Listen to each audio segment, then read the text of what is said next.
empat perkara. Jika terdapat pada diri kita, maka tidak akan membahayakan segala hal yang luput bagi kita dari dunia. Maknanya, walaupun Allah Subhanahu wa ta'ala tidak memberikan dunia yang banyak kepada kita, tidak memberikan kekayaan yang melimpah kepada kita, tapi kalau kita masih punya empat perkara ini, jauh lebih baik daripada dunia dan isinya. Terkadang manusia merasa sempit hatinya gara-gara rizki yang ada padanya.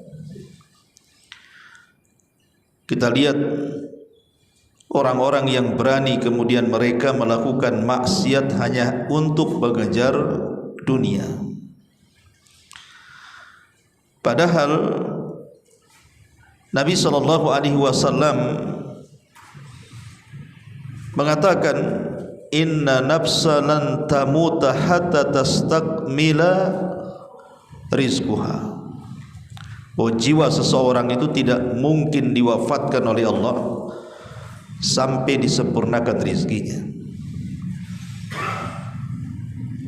Dan sehebat apapun manusia lari dari rizki Allah Subhanahu wa ta'ala, pasti rizki itu akan mengejarnya sebagaimana mengejar ajalnya.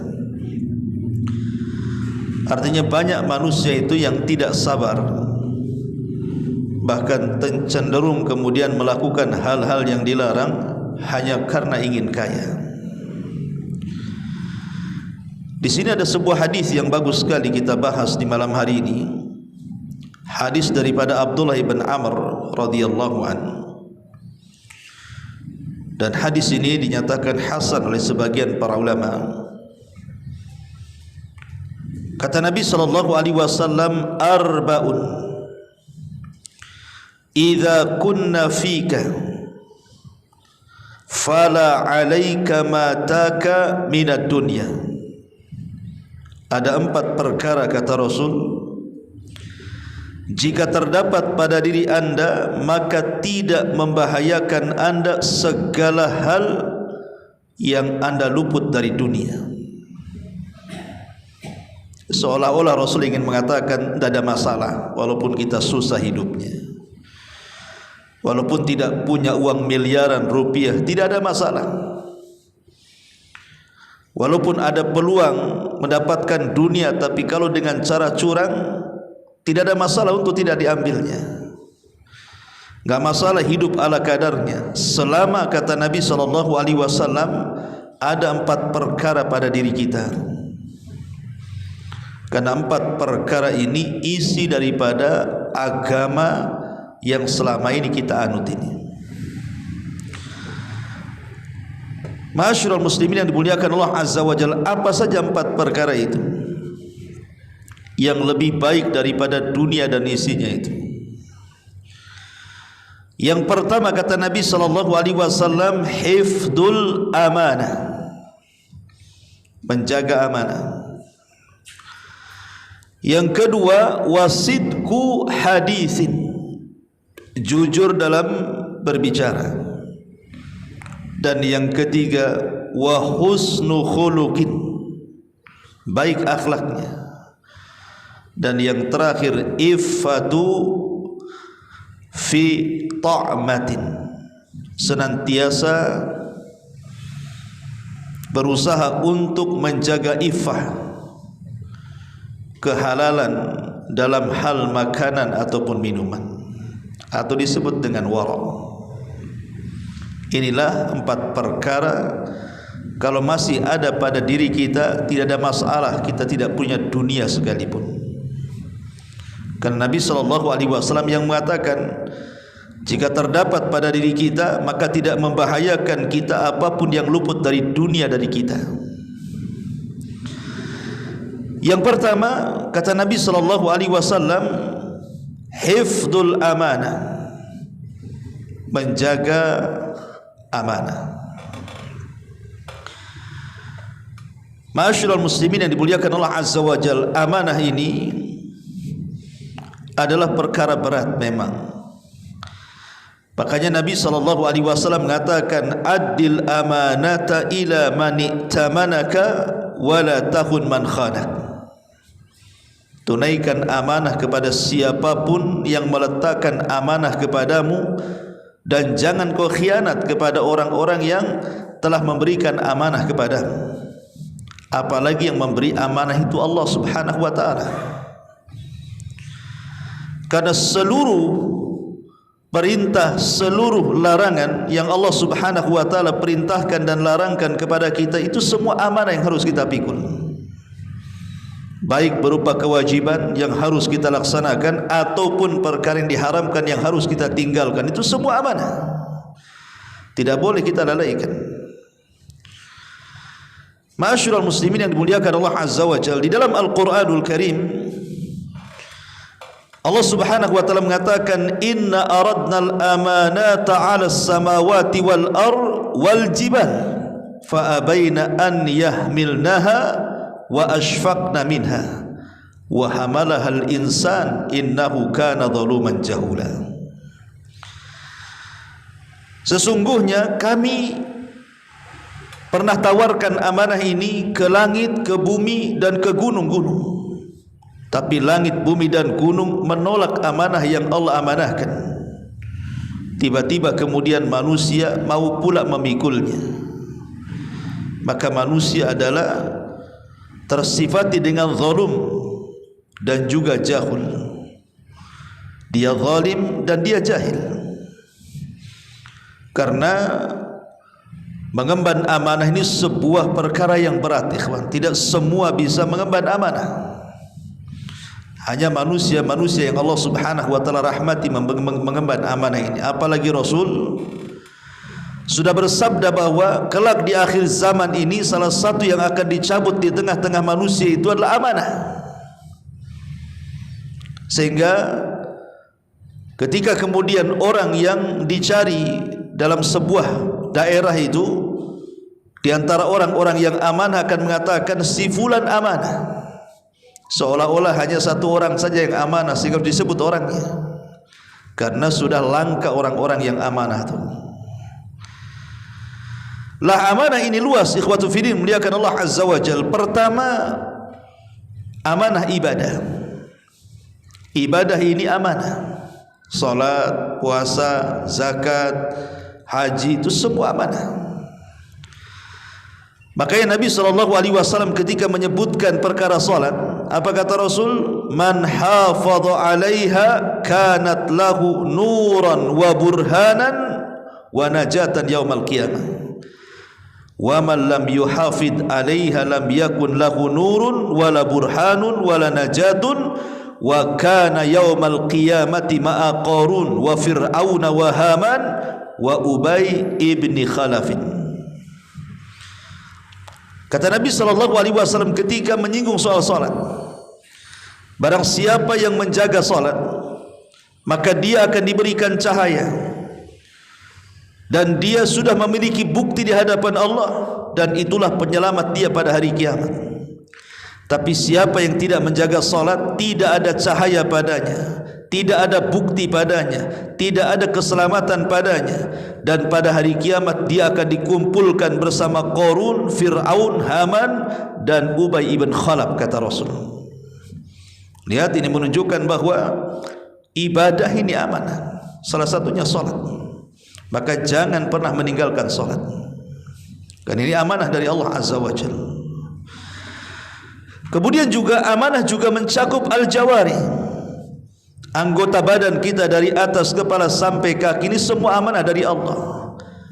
Mulai daripada otak kita, akal kita, mata kita, telinga kita, lisan kita, hidung kita, kemudian ke bawah tangan, perut, dada sampai ke kaki, ini semua amanah dari Allah Subhanahu wa ta'ala. Maka wajib kita menjaganya, tidak boleh memandang kecuali dihalalkan. Tidak boleh yang mendengar kecuali yang dibolehkan. Tidak boleh bicara kecuali yang santun diucapkan. Tidak boleh berfikir kecuali yang baik-baik. Dan begitu seterusnya, termasuk tangan dan kaki tidak boleh digerakkan kecuali ke tempat-tempat yang Allah bolehkan digerakkan di situ. Karena ini semua amanah, semua akan ditanya di hadapan Allah Azza wa Jalla. Termasuk juga amanah mencakup al-wada'i. Al-wada'i itu artinya barang titipan. Kalau kita dititipi sesuatu, amanahlah dengan barang titipan orang. Jangan lagi soal barang, titipan omongan saja harus dijaga. Pamannya ada orang mengatakan, saya ingin cerita sama antum ya, tolong jangan ceritakan. Ini amanah nih. Kalau dia sudah mengatakan tolong jangan diceritakan, diam. Sebagaimana amanah dia jangan diceritakan, cukup dia dan kita saja yang tahu. Ini hendak disebarkan pula ke kawannya. Itu si Anu tadi ngomong sama saya, tapi dia bilang jangan diceritakan. Kamu juga jangan ceritakan ya. Jadi dia ngomong juga sama yang lainnya. Satu kampung tahu semua ya. Ini tidak amanah namanya. Kemudian juga yang keempat, amanah juga mencakup dalam amal. Mencakup dalam amal artinya Aisyah radhiyallahu anha pernah berkata, Nabi sallallahu alaihi wasallam pernah bersabda, "Innallaha yuhibbu idza amila ahadukum amalan an yutqinahu." Kata Nabi SAW, Allah itu senang apabila salah seorang kalian bekerja, dia mutkinkan pekerjaannya. Artinya betul-betul dia tekuni pekerjaannya. Tapi banyak orang-orang yang tidak amanahkan dalam bekerja. Entah dia curi waktu, harusnya dari jam 7 sampai jam 5, jam 8 pula baru masuk. Pulangnya sebelum jam 5 pula sudah pulang. Atau di tengah-tengah pekerjaan dia nyuri-nyuri waktu untuk istirahat dan begitu seterusnya. Ini tidak amanah. Termasuk memberi gaji kepada karyawan, itu juga amanah. Kalau dia sudah bekerja sesuai dengan syarat-syarat yang ditentukan, al-muslimuna ala syurutihim. Seorang muslim itu di atas syarat-syarat yang ditentukan. Kalau gaji sekian, kerja sekian, bayar sebelum keringatnya kering, kata Nabi. Karena ini semua amanah ya. Termasuk juga al-amanatu fil bai'i wasyira, mencakup jual beli, itu juga amanah. Jangan mengurang-urang takaran, mengurang-urang timbangan, mengurang-urang meteran, curang dalam dagang dan begitu seterusnya. Kata Rasul mengatakan, laisa minna man ghasyana, bukan termasuk umatku orang yang curang dalam dagangan. Kenapa Rasul ngomong begini? Karena ada kisahnya. Rasul masuk ke pasar, kemudian ada orang yang jual gandum. Tangan Nabi SAW kemudian dimasukkan ke dalam gandum itu. Rasul merasa aneh, kenapa? Karena gandum atas kering, gandum bawah kok basah.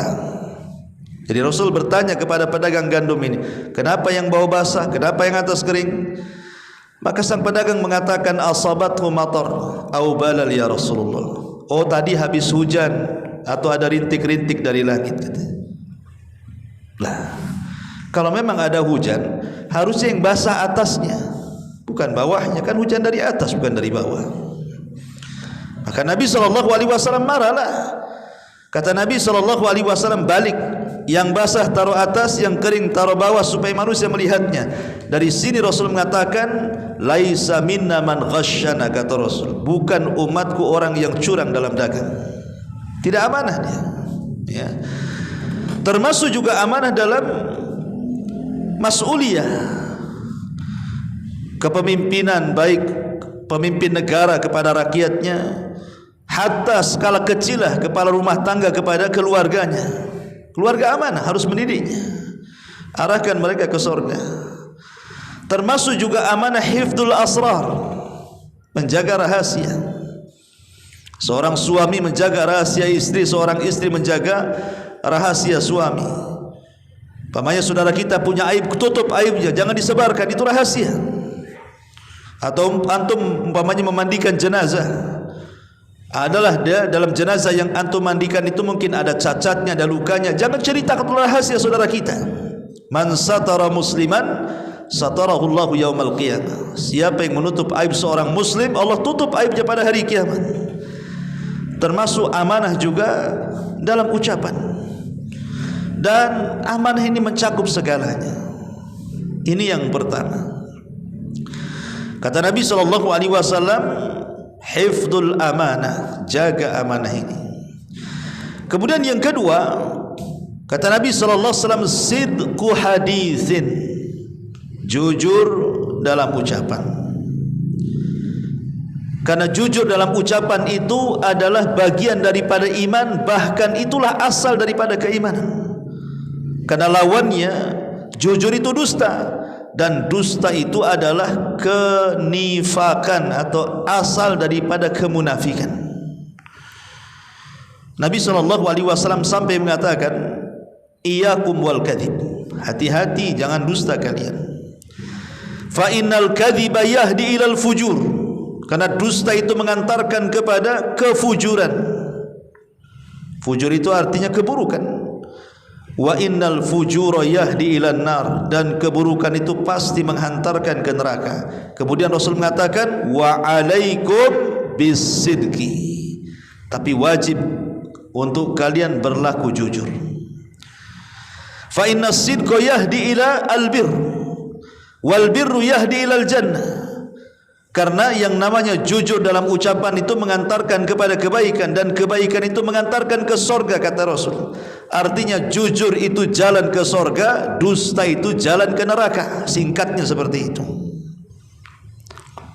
Ma'asyiral muslimin yang dimuliakan Allah Azza wa Jalla, Rasul pernah mengatakan, salasun la yukallimullahu yawmal qiyamah wala yanzuru ilaihim wala yuzakkihim walahum adzabun alim.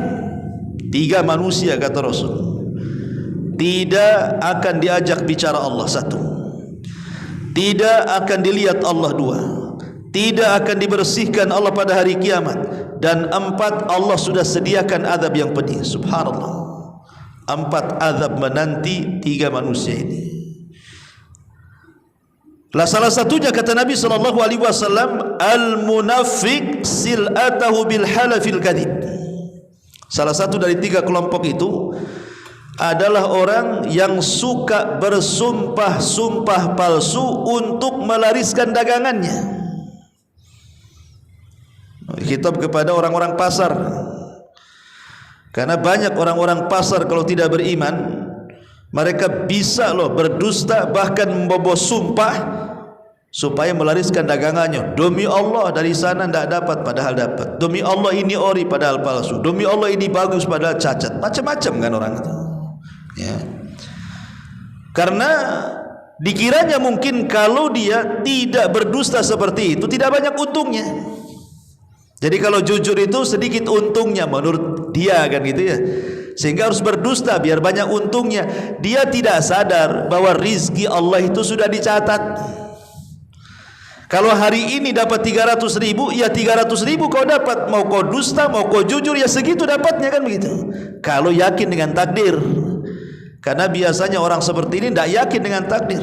Seolah-olah kalau jujur itu sedikit pendapatannya, kalau dusta itu banyak pendapatannya. Dari mana? Allah sudah menetapkan takdir loh. 500 tahun sebelum Allah menciptakan langit dan bumi. Takdir orang itulah sudah ditetapkan. Tidak mungkin nambah, tidak mungkin kurang kok. Pas, ya. Lah kalau seandainya sudah ditentukan rizkinya masing-masing, lah buat apa curang dalam dagang coba? Berarti orang ini kurang keimanan kepada takdir. Tidak sabar dia. Dia lebih memilih mengambil rizkinya dengan cara haram, padahal dia bisa mengambil rizki itu dengan cara halal. Ya, makanya di sini sidqu hadis, jujur dalam ucapan itu sangat penting sekali. Lihat para ulama, saya akan sebutkan beberapa ucapan para ulama. Umar bin Khattab radhiyallahu anhu mengatakan, la tajid al-mu'min kadzaban. Engkau tidak akan dapati seorang mukmin kalau betul-betul dia beriman, lisannya berdusta. Seorang mukmin bisa bakhil, bisa. Seorang mukmin bisa pengecut, takut berjihad, bisa saja. Seorang mukmin bisa, mungkin dia bakhil, mungkin dia pengecut, tapi seorang mukmin tidak mungkin dia pendusta. Karena jangan lagi cerita Islam, orang-orang jahiliyah loh di masa Nabi SAW sebelum diutusnya Rasul, dusta itu aib bagi mereka. Satu hari Amr ibn As radhiyallahu anhu sebelum masuk Islam. Amr bin As ini kan telat masuk Islamnya. Dia masuk Islam setelah 20 tahun baru dia masuk Islam. Setelah Rasul 7 tahun di Madinah hijrah baru dia masuk Islam. Amr bin As itu tokoh Quraisy dan dia teman dekatnya Musailamah al-Kadzdzab, si nabi palsu. Satu hari Amr ibn As ini bertandang ke rumah Musailamah al-Kadzdzab di Yamamah. Kemudian Musailamah al-Kadzdzab bertanya kepada Amr, "Wahai Amr, bukankah engkau tetangga si Muhammad?" "Iya," katanya. "Apa yang kau hafal dari wahyu yang terakhir yang turun kepadanya?" Maka Amr bin As, "Yang aku hafal ya surat-surat pendek lah." Kemudian dia pun membaca suratul Fil. Alam tara kaifa fa'ala rabbuka bi ashabil fil alam yaj'al kaidahum fi tadlil wa arsala alaihim tayran ababil tarmihim bi hijaratin min sijil faja'alahum ka'asfin ma'kul. Karena pendek hafal dia, disangkanya itu syair. Karena orang Arab kan biasa ngapal syair, jadi ngapal Quran mudah. Apa kata Musailamah al-Kadzdzab? "Oh, itu pula yang ia dapati. Iya, semalam juga Jibril yang datang ke Muhammad itu semalam datang juga kepadaku," katanya, "dan menyampaikan wahyu," katanya. Kata Amr bin As, "Macam mana wahyunya, saya ingin dengar." Kemudian Musailamah al-Kadzdzab membacakan suratul Difda, surat kodok. Surat kodok. "Ya Difda binta Difda'aini niki mata niki fa inna a'laki fitini wa asfaluki filma." Kodok, anak dari bapak kodok. Kodok, putra dari bapak kodok, katanya. "Silahkan mengodok," katanya. "Paling tinggi kau di tanah, paling rendah kau di air," katanya. Itulah surat kodok, katanya. Kata Amr bin As, "Wallahi inni ra'aitu kadhiba." Demi Allah aku melihat engkau ini pendusta, wahai Musailamah. Sesama musyrik loh. Dia tidak setuju kalau dusta, karena bagi orang Arab dusta itu aib, ya. Makanya ketika datang Islam mengokohkan tentang identitas Islam itu jujur. Makanya kata Umar, tidak mungkin seorang muslim itu pendusta. Kalau seorang muslim bakhil mungkin, seorang muslim pengecut mungkin, tapi seorang muslim berdusta tidak mungkin. Tapi di masa sekarang identitas ini hilang, karena yang namanya dusta itu sudah merata. Ini ucapan Umar bin Khattab radhiyallahu an. Kemudian juga disebutkan oleh Ahnaf ibn Qais rahimahullahu taala. Dia mengatakan, "Laisa lil kadzub muru'atun wala lil bakhil haya'un wala lil hasidi rahatun wala lis sayyi'il khuluqi su'dadun." Kata Ahnaf ibn Qais, dia mengatakan, seorang pendusta itu tidak punya harga diri. Orang yang bakhil itu tidak punya rasa malu. Orang yang hasad itu tidak punya ketenangan dalam hatinya. Dan orang yang buruk akhlak itu tidak layak jadi pemimpin. Apa kata beliau? Seorang pendusta tidak punya muru'ah, tidak punya harga diri. Walil bakhil, dan orang bakhil itu tidak punya malu. Dan orang hasad itu tidak punya ketenangan. Gimana akan tenang? Dia lihat orang terus, sakit hati terus, kan gitu. Enggak tenang lah orang hasad tuh. Dan orang yang buruk akhlak itu tidak layak jadi pemimpin. Seorang pemimpin terus punya etika, punya akhlak, ya. Ma'asyiral muslimin yang dimuliakan Allah Subhanahu wa taala. Kemudian juga dikatakan oleh Mutarrif ibn Tarif, "Ma uhibbu an kadzabtu wa ana lid dunya wa ma fiha." Saya tidak suka untuk berdusta selama dunia ada di genggamanku. Buat apa dusta? Kalau memang dunia ada pada genggaman kita, buat apa dusta? Kalau sudah kaya ngapain berdusta, kan gitu. Nikmatilah dengan kekayaannya. Seolah-olah dia mengatakan seperti itu. Kemudian juga sebagian para ulama salaf mengatakan, innama yakdzib al-insan liyasduq falyastari. Biasanya manusia berdusta itu supaya dibenarkan ucapannya, kan. Kenapa dia berdusta? Supaya dibenarkan ucapannya. Pamannya dia mencuri, Kemudian dia berdusta supaya dianggap tidak mencuri, kan begitu. Orang berdusta itu maksudnya untuk mencari pembenaran. Makanya kemudian kata beliau, jujur saja itu akan membuat tenang, daripada dusta enggak akan membuat ketenangan. Bahkan Ahnaf ibn Qais mengatakan, ma kadzabtu mundu aslamtu illa maratan wahidatan. Aku tidak pernah berdusta dalam hidupku kecuali satu kali, katanya. Masya Allah. Kalau kita mungkin terbalik, tidak pernah jujur kecuali satu kali. Kalau kita ya. Kemudian juga dikatakan Abdurrahman ibn Salamah, ma kadzabtu mundu aslamtu illa anna rajula yad'uni ila ta'amihi fa aqul ma ashtahi wa asa alla yakuna kadhiba, katanya. Apa kata Abdurrahman bin Salamah? Aku tidak pernah berdusta sejak aku masuk Islam, kecuali yang saya ingat ada seseorang mengundangku untuk makan, kemudian ku katakan aku tidak selera, tapi mudah-mudahan kata-kata aku tidak selera ini bukan sebuah kedustaan. Subhanallah. Sampai seperti itulah masalah. Menjauhkan lisan mereka dari dusta itu sampai seperti itu. Makanya Aisyah radhiyallahu anha, dia mengatakan sikap Nabi sallallahu alaihi wasallam. Apa kata Aisyah itu? Kana Nabi sallallahu alaihi wasallam idza tala ala ahadin min ahli baitihi kadzib lam yazal mu'ridan anhu hatta yuhadditsu taubah. Kalau Rasul melihat ada istrinya, ada anaknya, pokoknya keluarganya lah berdosa satu kali, maka Rasul tidak akan ngajak bicara sampai betul-betul dia tobat. Begitu sikap Nabi supaya sadar, kan gitu. Dan juga disebutkan Matar al-Warraq, khaslatani idza kana fi 'abdin kana sa'iru amali taba'an lahuma. Kalau ada dua sifat pada seorang hamba, maka semua kebaikan akan mengikuti kepada dua sifat ini. Pertama, husnus salati, baik solatnya. Kemudian yang kedua, wasidqul hadithi, baik ucapannya, tidak berdusta. Ini yang kedua, sidqu hadis. Kemudian yang ketiga, husnu khuluqin, baik akhlak. Aisyah ummul mukminin radhiyallahu anha pernah mengatakan, maka ahadun ahsan khuluqan min Rasulillah sallallahu alaihi wasallam. Aku tidak pernah melihat seorang pun yang akhlaknya jauh lebih baik dibandingkan Nabi. Mada'ahu ahadun min ashabihi wala min ahli baitihi illa qala labbaik walidzalika anzalallahu azza wa jal wa innaka la ala khuluqin azim.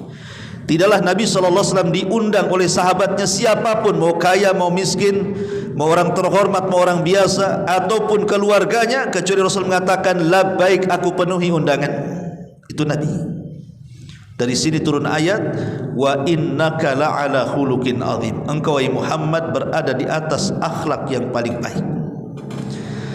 Kalau kita kan mikir-mikir kalau diundang tuh, siapa yang ngundang? Si Anu. Ah, malas lah. Kan gitu. Kenapa? Pasti tempe, pasti tahu gitu. Kalau yang ini, oh maulah, itu jelas tuh, itu daging itu, sate itu. Jadi kadang-kadang kita ini melihat-lihat, tapi lihat Nabi SAW, siapapun yang undang datang dan senantiasa mengatakan labbaik, siap, kapan waktunya saya datang. Ya. Itu kata Aisyah radhiyallahu anha. Makanya akhlak ini sesuatu yang paling memberatkan dalam timbangan pada sisi Allah Subhanahu wa ta'ala nanti pada hari kiamat, ikhwan. Manusia terkelompok menjadi dua. Ada satu kelompok itu dia mungkin dilebihkan solat malamnya, dilebihkan puasa sunnahnya, dilebihkan sedekahnya, dilebihkan jihadnya. Tapi kelompok yang kedua ini mungkin kurang solat malamnya, kurang sedekahnya, kurang solat malamnya, kuranglah ibadahnya, tapi dilebihkan akhlaknya. Ketika ditimbang dua kelompok ini, rupanya yang baik akhlaknya jauh lebih berat timbangannya dibandingkan yang ahli ibadah itu. Dari sini Nabi SAW mengatakan dalam sebuah hadis, ma min syai'in fil mizani azqal min husnil khuluqi, kata Rasul. Tidak ada sesuatu yang lebih bisa memberatkan timbangan di sisi Allah melebihi baiknya akhlak, melebihi baiknya akhlak. Makanya Nabi SAW juga mengatakan, an aksari ma yudkhilun nas al jannah perkara yang paling banyak memasukkan manusia ke surga itu, Rasul tidak mengatakan solatnya, puasanya, hajinya, jihadnya, tidak.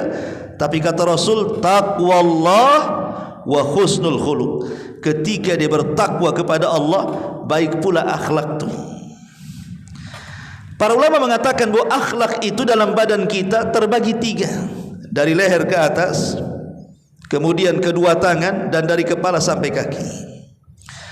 Kalau 3 perkara ini kita jaga, berarti kita berakhlak. Dari leher ke atas. Leher ke atas ini kan ada mata, ada telinga, ada lisan, ada hidung, ada otak di kepala kita, kan ada akal. Kalau kita bisa menjaga anggota badan di kepala kita ini, maka kita berakhlak. Dan yang paling jelas adalah apa? Mata dan lisan. Kalau ketika kita bicara tidak melotot, makanya lihat orang marah itu biasanya apa? Melotot kan? Coba kalau ada orang marah, antum bawa cermin, kayak ginilah kamu ini. Kayak setan kan, bukan kayak orang kan.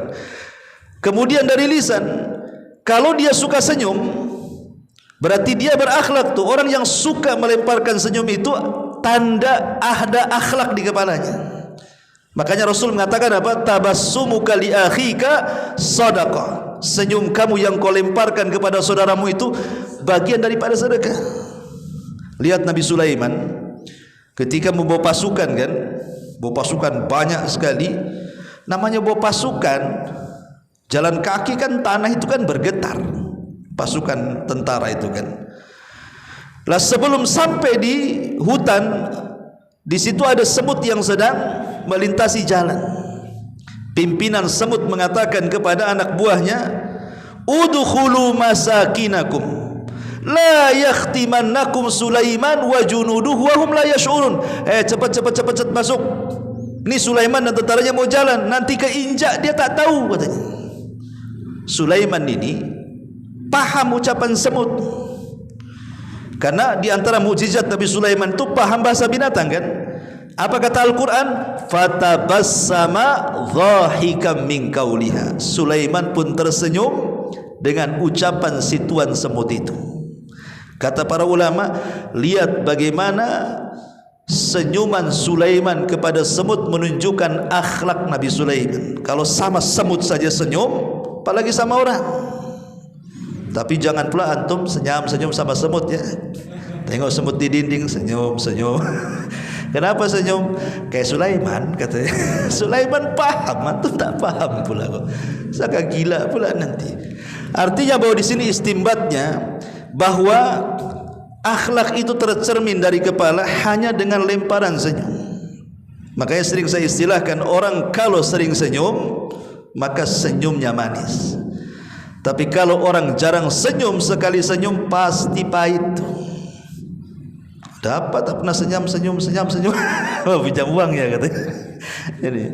Jadi intinya ikhwatu fillah memuliakan Allah Azza wa Jal, ini kalau kepala nih bisa dijaga, senyum, kemudian ucapan juga santun, mata pula tidak melotot gitu ya, selalu tertunduk, berarti berakhlaklah kepala kita. Kemudian kedua tangan suka membantu. Kemudian badan, kepala sampai kaki, apabila kita bicara nih, kita tidak memalingkan satu badan pun ke arah yang lain. Pamannya orang di hadapan kita, ya kita ngadapkan badan kita ke dia. Karena ada orang yang enggak berakhlak badannya, kawan. Dia ngadap kita, kita pula ngadap lain. Ya kan, ada orang seperti itu. Karena mungkin disangkanya orang yang bicara dengan kita itu, ya mungkin orangnya biasa atau lebih rendah dari kita. Dia enggak menghargai, dan biasanya yang seperti ini adalah orang-orang yang punya kesombongan dalam hatinya. Mungkin para pejabat, orang-orang yang sok kaya gitu ya. Kalau ngomong itu suka-suka aja, badan kemana, tamu di mana. Tidak punya akhlak yang seperti ini. Islam tidak membeda-bedakan, mau anda kaya, mau anda miskin, mau pejabat, mau rakyat. Kalau tidak berakhlak buat apa?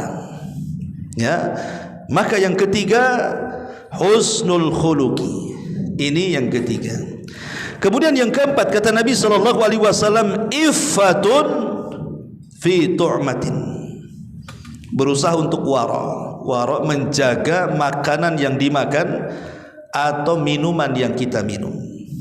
Ingat, Nabi pernah mengatakan kullu lahmin nabatat min haram fan naru aulabi. Setiap daging yang ada di badan kita kalau ditumbuhkan dari perkara yang haram sudah dipastikan neraka tempatnya. Makanya Nabi SAW sampai mengatakan innal halala bayyinun wal haramu bayyinun. Yang halal itu jelas, yang haram itu jelas. Dan yang halal itu jauh lebih banyak dibandingkan yang haram kan. Makanan yang dihalalkan jauh lebih banyak dibandingkan makanan yang diharamkan. Minuman yang dihalalkan jauh lebih banyak dibandingkan yang diharamkan. Makanan yang diharamkan itu kan sudah jelas, babi, anjing, atau makanan yang tidak disembelih selain Allah atau bangkai, jelas gitu kan, cuman bisa dihitung dengan jari saja. Tapi makanan yang dihalalkan itu macam-macam. Ya, begitu juga minuman yang diharamkan kan sedikit saja, khamr atau apa gitu ya. Tapi minuman yang dihalalkan itu jauh lebih banyak. Lah kenapa mencari yang sedikit meninggalkan yang banyak pula? Mencari rizki juga sama kan, pintu-pintu rizki itu kan banyak tuh. Kenapa dengan cari yang halal, dengan cari yang haram, kemudian pakai kaedah pula ustaz, yang haram saja susah apalagi yang halal? Kata siapa? Karena antum itu mindsetnya haram terus. Iyalah nggak mau cari yang halal ya. Yang halal itu lebih banyak dibandingkan yang haram kok. Makanya kemudian kalau kita ingin tenang hidupnya, masukkan perkara yang halal pada badan kita. Ada sebuah kisah menarik. Jadi orang tua Abdullah ibn Mubarak, namanya Mubarak. Mubarak ini orang soleh. Dia bekerja di salah satu kebun delima.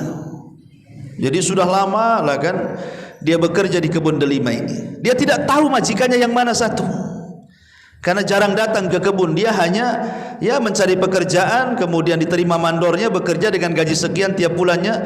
Lama dia bekerja di kebun delima itu. Jadi satu hari majikannya datang, bosnya yang punya kebun itu. Kemudian kebetulan di kebun itu yang ia temui orang namanya Mubarak tuh, orang soleh tuh. Kata bos kebun itu mengatakan, kamu siapa namanya? Saya Mubarak, wahai tuan. Oke, kalau gitu ambilkan atau petikkan delima untukku, katanya. Dipetikkan delima, kemudian dibukakan, dimakan kecut. Kata bosnya, cari lagi, dicari lagi, dipetikkan lagi, kecut lagi, sampai 3 kali. Bosnya marah. Kamu sudah bekerja berapa bulan di kebunku ini? Dia mengatakan sudah bekerja sekian bulan, katanya.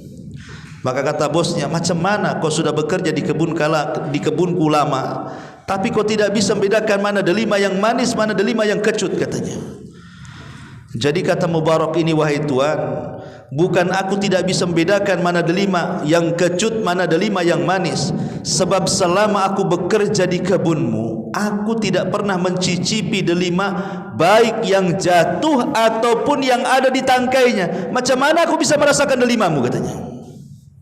Warok namanya kan. Yang jatuh aja nggak berani dia makan. Coba kalau antum punya pohon mangga, punya kebun mangga, suruh orang jaga, kira-kira yang duluan makan antum atau penjaganya? Pasti penjaganya dulu yang duluan makan.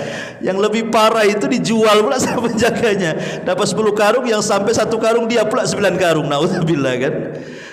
Jadi Mubarak ini warok, dia tidak mau makan. Subhanallah. Terkejut nih bosnya ini. Kok masih ada orang yang jujur gitu ya.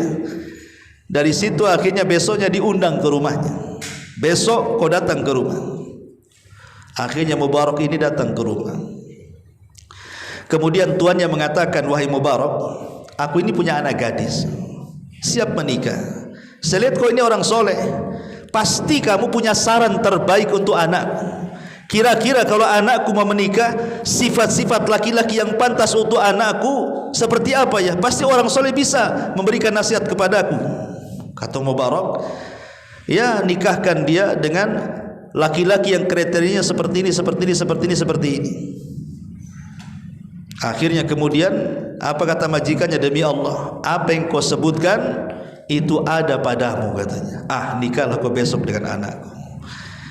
Tapi dia bukan menunjukkan dirinya, kalau antum iyalah Kalau antum yang ngomong begitu pasti antum menunjukkan ya kalau bisa ya kayak saya kan. Gitu. Enggak, dia itu masih ya menyebutkan sifat-sifat umum. Maka akhirnya kata bosnya mengatakan, oh tidak ada sifat yang kau sebutkan kecuali ada pada kamu. Nikahlah kau dengan putriku. Subhanallah. Menikahlah Mubarak dengan putri bos kebun itu. Akhirnya dari pernikahan Mubarak ini lahirlah seorang ulama dunia.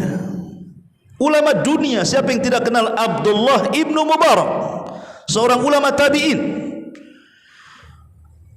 Yang Abdullah ibn Mubarak ini nanti akan mewarisi kekayaan bapaknya Mubarak dan akan menjadi orang kaya raya di Irak. Bahkan dia menggaji dengan kekayaannya 500 para ulama, salah satunya Fudail ibn Iyad.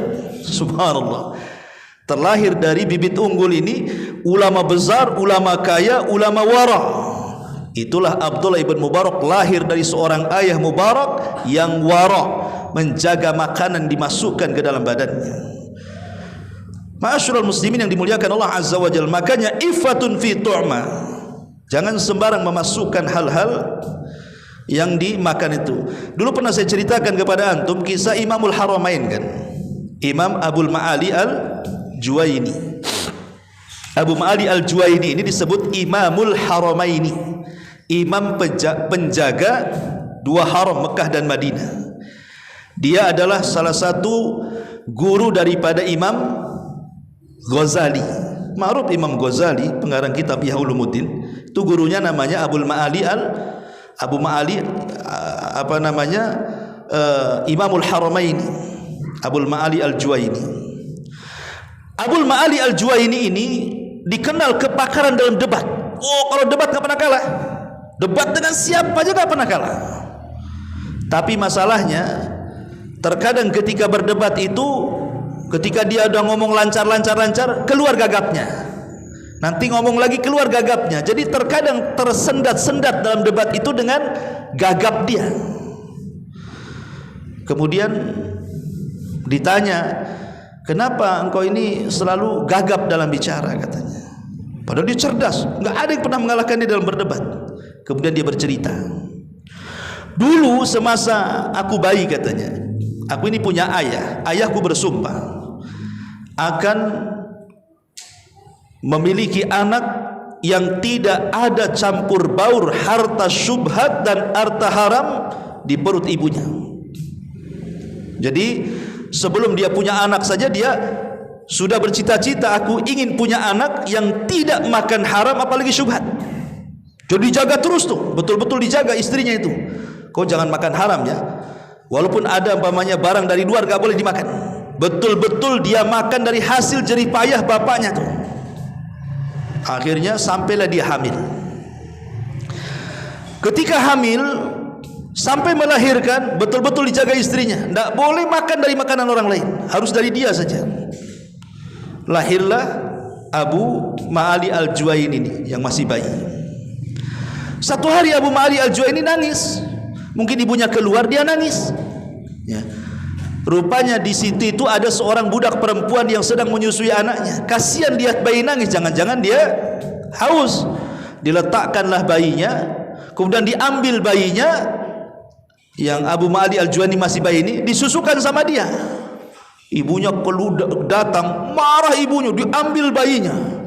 Karena disusui orang, takutnya ini budak wanita ini memakan yang haram, itu masalahnya. Langsung diambil.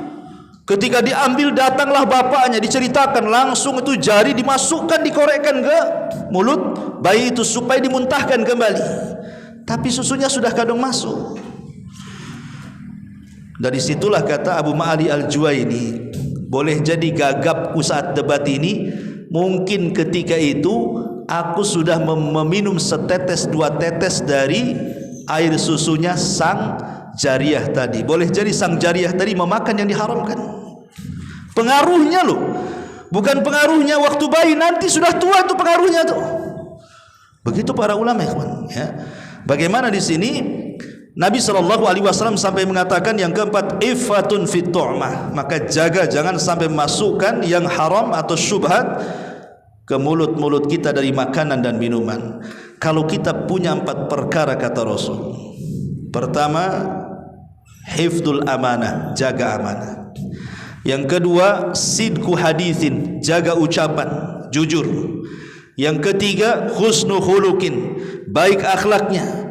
Dan yang keempat, wara, jangan memasukkan yang diharamkan. Kata Rasul, jika ada 4 hal pada diri kita, maka tidak membahayakan bagi kita walaupun dunia luput bagi kita.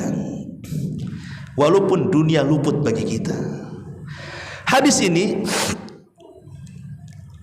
cocoknya ini biasanya untuk para pengusaha. Kalau hadis ini diterapkan bagi Anda seorang peniaga, seorang pembisnis, pengusaha, orang-orang yang punya syarikat, ini cocok hadis ini. Karena biasanya penyimpangan dalam usaha itu 1 dari 4 perkara ini kan. Pokoknya seorang pedagang nih, seorang pedagang, terkadang seorang pedagang peniaga ini ditawarkan keuntungan yang besar, tetapi terkadang harus berdusta. Harus berdusta kan. Contoh mamanya, saya pernah ketemu salah seorang catering. Ya, catering itu ya kadang masuk-masukkan ke perusahaan, kadang ke instansi pemerintahan. Tapi kadang-kadang Ustaz saya disodori apa? Kwitansi katanya. Harganya umpamanya 200 juta. Saya disuruh nulis 150 juta. Jadi saya tanya, yang 50-nya kemana tuh? Di palunya ditilep lah sama orang tuh. Kan gitu kan. Ya. Kan ada orang-orang yang punya proyek kan, terpaksa harus berdusta kan, nanda tangan, cek kosong. Kadang-kadang harganya dibedakan dengan harga yang sesungguhnya. Kalau antum yakin dengan hadis ini, nggak apa-apa. Hilang 200 juta nggak ada masalah. Yang penting apa? Yang penting amanah. Nggak akan membahayakan kita kok. Oh, rizki itu sudah dicatat. Tidak dapat dari 200 juta dari ini, dapat dari 200 juta di tempat lain. Ingat, man taraka syai'an lillahi awwadallahu khairum min. Ini kaidah. Siapa yang meninggalkan sesuatu karena Allah, Allah akan ganti sesuatu itu dengan yang jauh lebih baik lagi. Amanah. Ya. Atau dalam dunia usaha ini kadang-kadang ya tadi mencari keuntungan dengan dusta kan. Bersumpah untuk melariskan dagangan, kadang-kadang ngelabui barang, kadang-kadang mobil second akhirnya dicet-cet jadi bagus, nggak dijelaskan ini second, ini mesinnya masalah, enggak, yang penting nampak bodinya bagus, mobilnya bagus katanya. Sekali dibeli 1 bulan, mogoknya setahun. Dusta dia. Ala kadarnya saja. Ustaz kalau ada kadarnya, ya paling untungnya sedikit, nggak masalah untungnya sedikit. Tidak akan memadaratkan untung sedikit. Yang penting jujur. Nanti Allah akan ganti. Nanti Allah akan ganti. Karena kejujuran itu yang menjadikan harta berkah. Ada istilah orang awam itu, tidak apa-apa sedikit, yang penting berkah dibandingkan banyak tak berkah. Kan ada istilah seperti itu. Benar ucapan itu, nggak salah. Situ ada juga kawan-kawan yang Masya Allah usahanya biasa-biasa saja, serabutan bahasa saya itu. Kadang ojek, kadang jual es, kadang macam-macam ya. Tapi subhanallah, anaknya kuliah di mana-mana. Anaknya nurut-nurut, anaknya soleh, ndak ada yang bangkang sama orang tuanya. Pokoknya luar biasa. Sampai saya geleng-geleng, kok bisa penghasilan beberapa sehari sekian, kok bisa anakmu bisa kuliah? Nah, itulah harta berkah. Tapi ada orang yang kaya, jangan lagi anaknya kuliah, yang ada kena narkoba masuk penjara, stres kan gitu. Nah, ini kan karena tidak berkah tadi. Kemudian terkadang pedagang ini perangainya nggak bagus. Contoh nih pedagang kecil lah, jangan pedagang besar lah. Nawar, tak jadi, marah dia. Gara-gara tak jadi bisa ngumpat dia kan gitu. Ya namanya terserah dia lah mau beli mau enggak. Kenapa mesti ngumpat-ngumpat? Makanya pedagang itu kalau ingin laris, hiasi dengan husnul khuluq. Kadang-kadang pembeli ini kalau orangnya baik sebagai pedagang ini, kadang-kadang mahal sedikit dia suka tuh. Nggak apa-apa lah orangnya baik, kan gitu ya.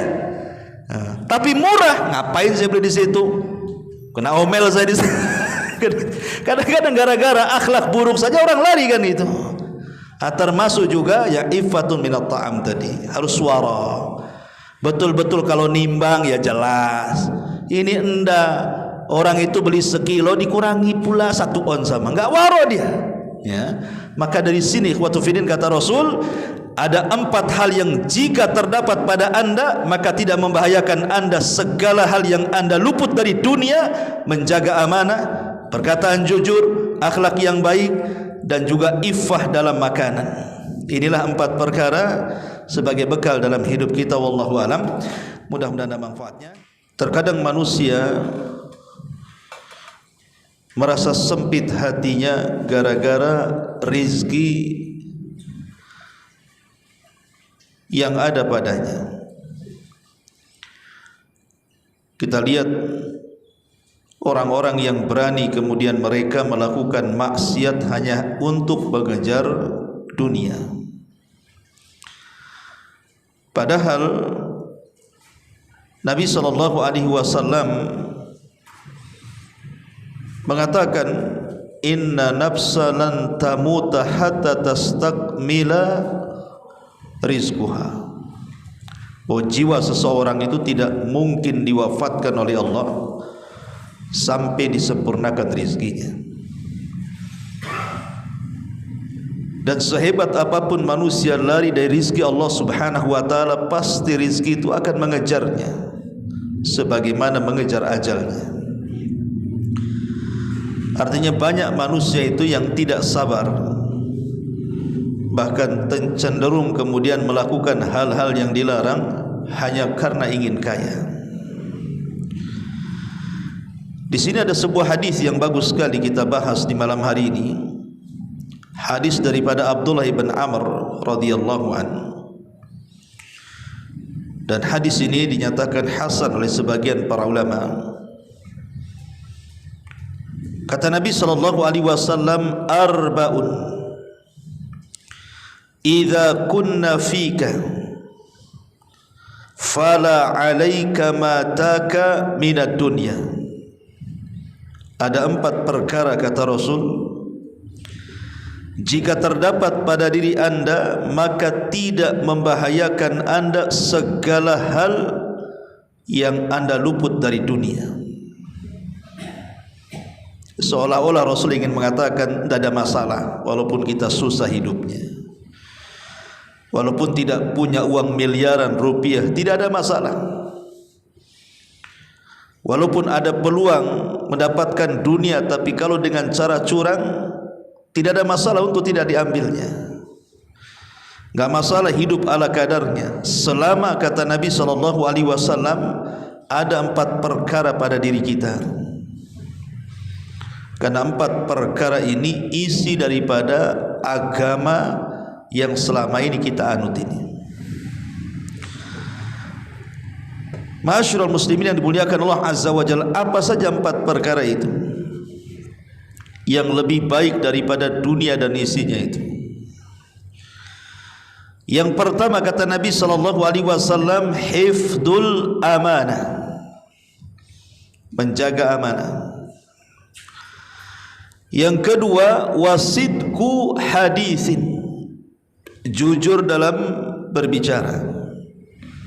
Dan yang ketiga, wa husnu khuluqin, baik akhlaknya. Dan yang terakhir, iffatu fi ta'matin, senantiasa berusaha untuk menjaga iffah, kehalalan dalam hal makanan ataupun minuman, atau disebut dengan wara'. Inilah 4 perkara kalau masih ada pada diri kita, tidak ada masalah kita tidak punya dunia sekalipun.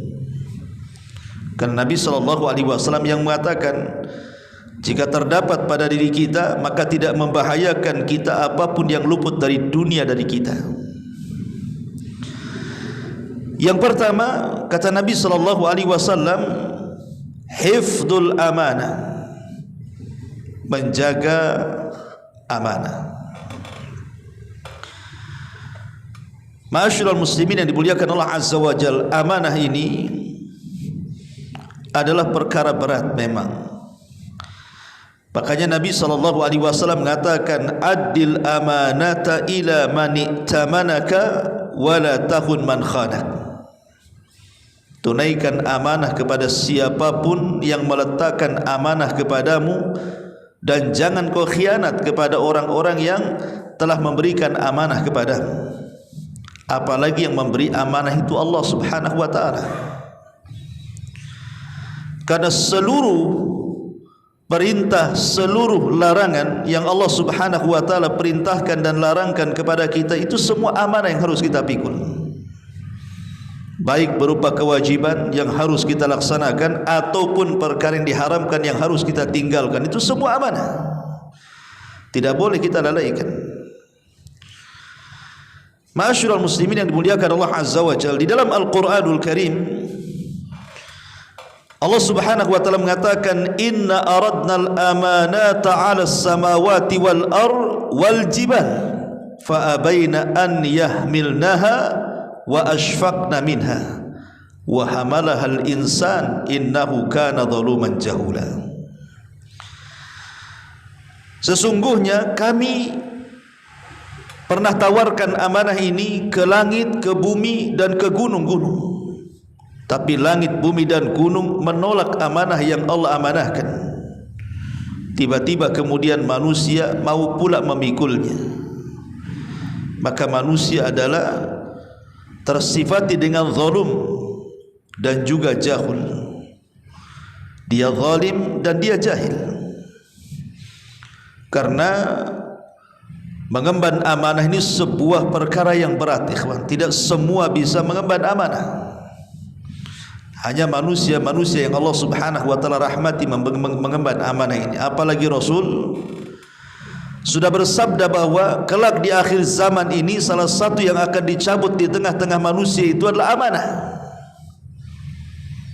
Sehingga ketika kemudian orang yang dicari dalam sebuah daerah itu, di antara orang-orang yang amanah akan mengatakan si fulan amanah, seolah-olah hanya satu orang saja yang amanah sehingga disebut orangnya, karena sudah langka orang-orang yang amanah itu. Lah amanah ini luas, ikhwatu fiddin, muliakan Allah Azza wa Jalla. Pertama, amanah ibadah. Ibadah ini amanah. Salat, puasa, zakat, haji, itu semua amanah. Makanya Nabi SAW ketika menyebutkan perkara salat, apa kata Rasul? Man hafadha 'alaiha kanat lahu nuran wa burhanan wa najatan yaumal qiyamah.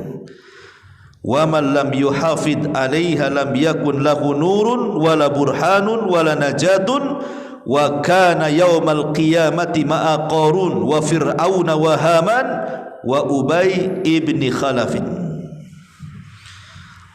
Kata Nabi SAW ketika menyinggung soal salat, barang siapa yang menjaga salat, maka dia akan diberikan cahaya, dan dia sudah memiliki bukti di hadapan Allah, dan itulah penyelamat dia pada hari kiamat. Tapi siapa yang tidak menjaga salat, tidak ada cahaya padanya, tidak ada bukti padanya, tidak ada keselamatan padanya, dan pada hari kiamat dia akan dikumpulkan bersama Qarun, Fir'aun, Haman dan Ubay ibn Khalaf, kata Rasul. Lihat, ini menunjukkan bahwa ibadah ini amanah, salah satunya salat. Maka jangan pernah meninggalkan salat, karena ini amanah dari Allah Azza wa Jalla. Kemudian juga amanah juga mencakup al-jawari, anggota badan kita dari atas kepala sampai kaki, ini semua amanah dari Allah.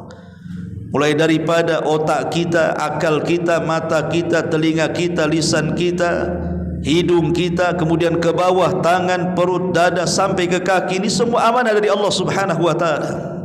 Maka wajib kita menjaganya. Tidak boleh memandang kecuali yang dihalalkan, tidak boleh yang mendengar kecuali yang dibolehkan, tidak boleh bicara kecuali yang santun diucapkan, tidak boleh berfikir kecuali yang baik-baik, dan begitu seterusnya. Termasuk tangan dan kaki tidak boleh digerakkan kecuali ke tempat-tempat yang Allah bolehkan digerakkan di situ. Karena ini semua amanah, semua akan ditanya di hadapan Allah Azza wa Jalla. Termasuk juga amanah mencakup al-wada'i. Al-wada'i itu artinya barang titipan. Kalau kita dititipi sesuatu, amanahlah dengan barang titipan orang. Jangan lagi soal barang, titipan omongan saja harus dijaga. Pamannya ada orang mengatakan, saya ingin cerita sama antum ya, tolong jangan ceritakan. Ini amanah nih. Kalau dia sudah mengatakan tolong jangan diceritakan, diam. Sebagaimana amanah dia jangan diceritakan, cukup dia dan kita saja yang tahu. Ini hendak disebarkan pula ke kawannya. Itu si Anu tadi ngomong sama saya, tapi dia bilang jangan diceritakan, kamu juga jangan ceritakan ya. Jadi dia ngomong juga sama yang lainnya, satu kampung tahu semua ya. Ini tidak amanah namanya. Kemudian juga yang keempat, amanah juga mencakup dalam amal. Mencakup dalam amal artinya,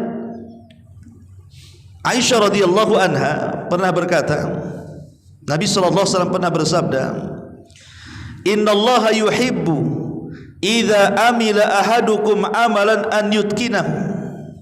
Kata Nabi SAW, Allah itu senang apabila salah seorang kalian bekerja, dia mutkinkan pekerjaannya, artinya betul-betul dia tekuni pekerjaannya. Tapi banyak orang-orang yang tidak amanah kan dalam bekerja. Entah dia curi waktu, harusnya dari jam 7 sampai jam 5, jam 8 pula baru masuk, pulangnya sebelum jam 5 pula sudah pulang. Atau di tengah-tengah pekerjaan dia nyuri-nyuri waktu untuk istirahat dan begitu seterusnya. Ini tidak amanah.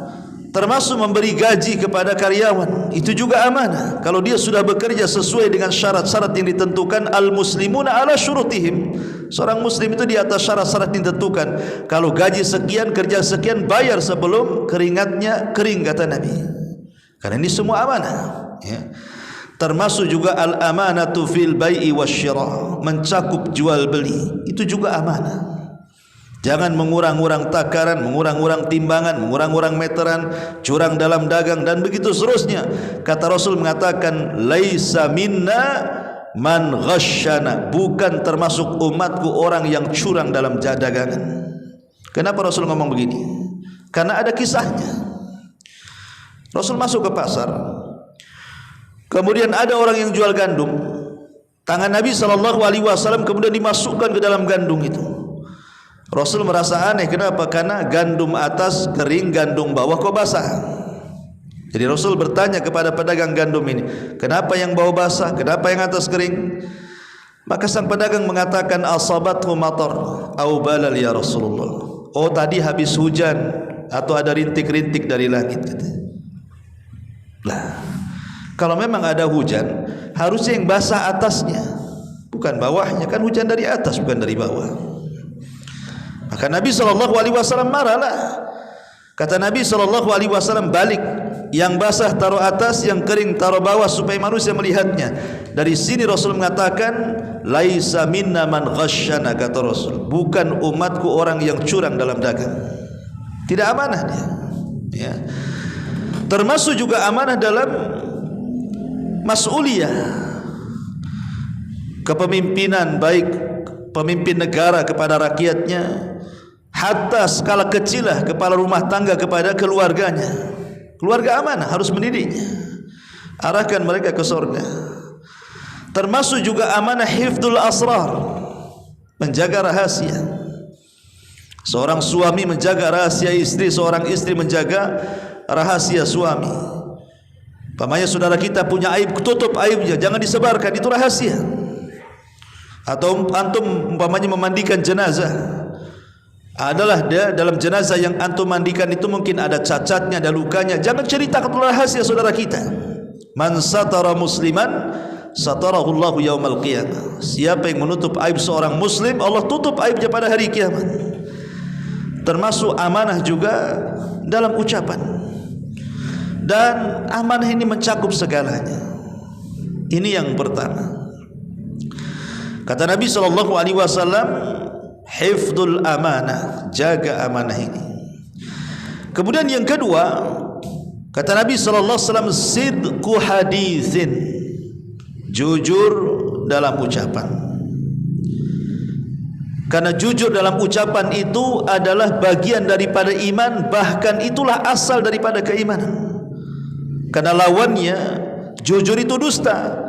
dan dusta itu adalah kenifakan atau asal daripada kemunafikan.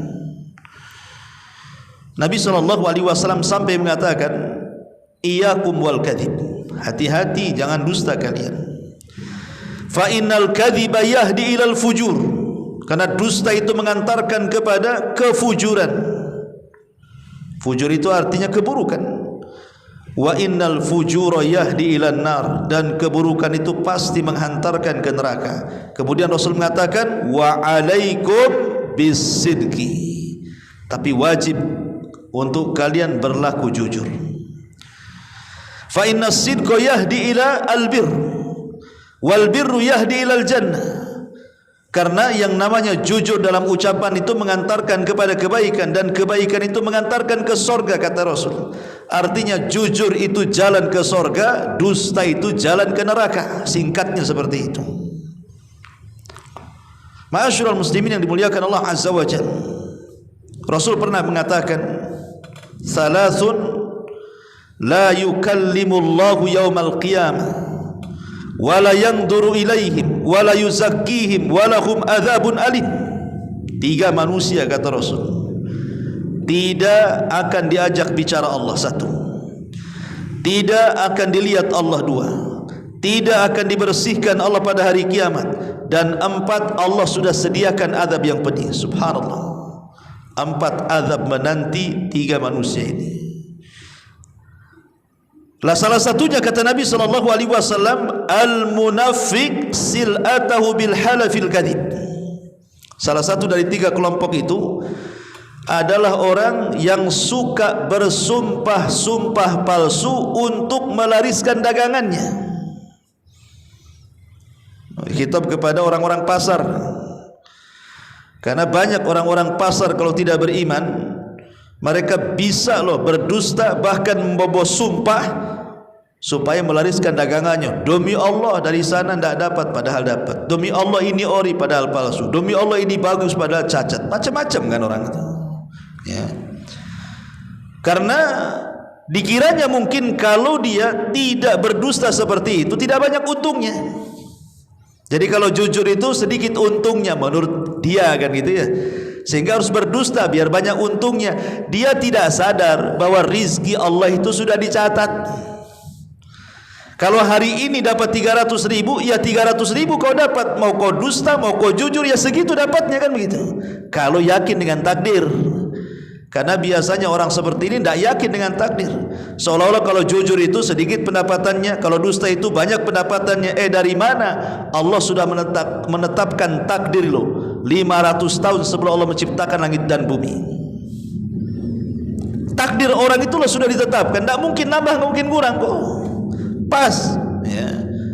Lah kalau seandainya sudah ditentukan rizkinya masing-masing, lah buat apa curang dalam dagang coba? Berarti orang ini kurang keimanan kepada takdir. Tidak sabar dia.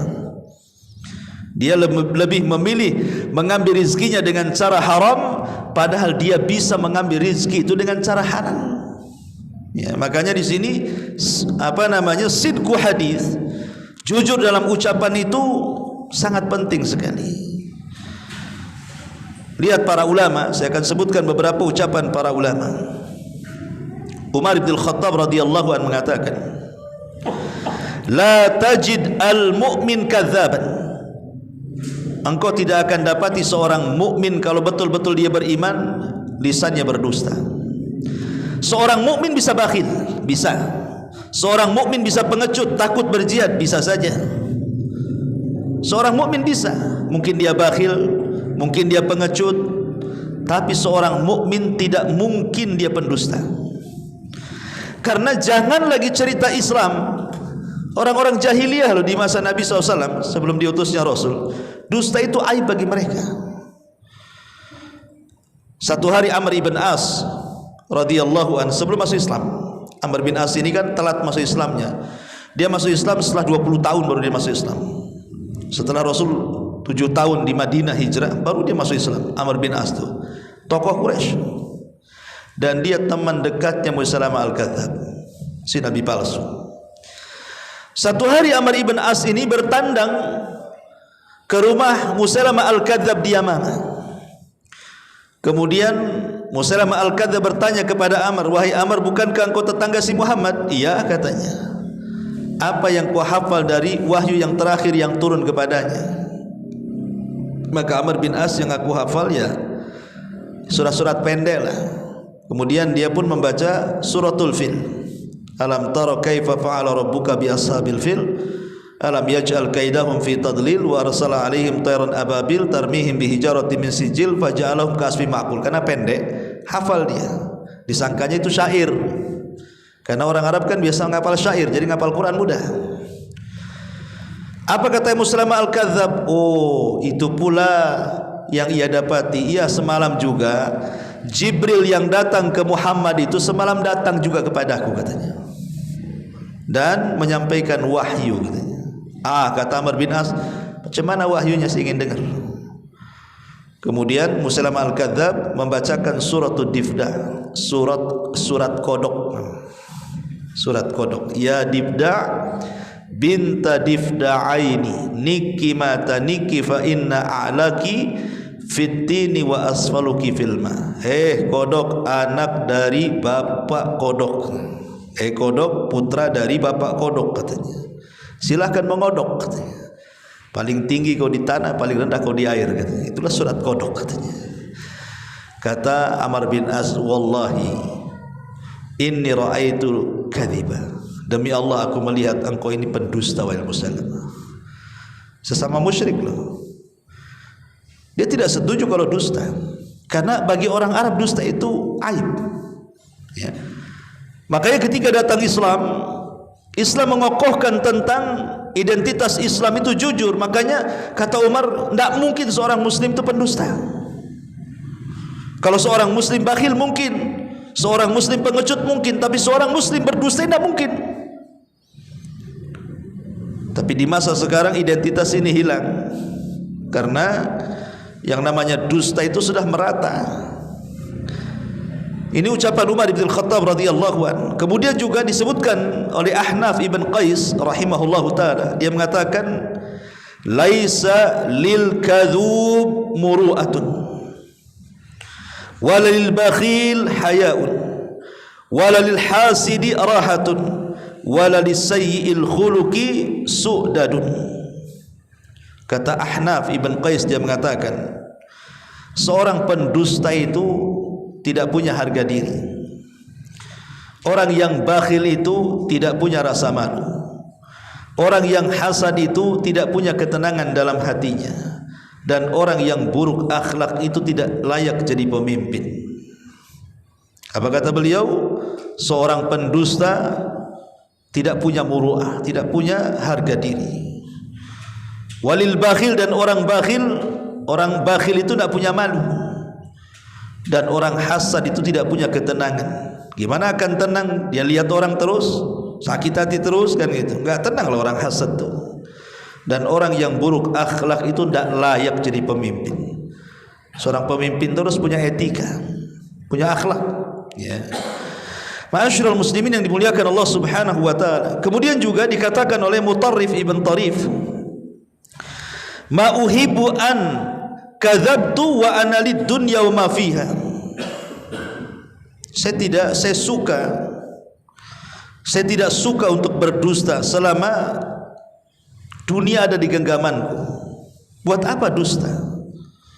Kalau memang dunia ada pada genggaman kita, buat apa dusta? Kalau sudah kaya ngapain berdusta, kan gitu.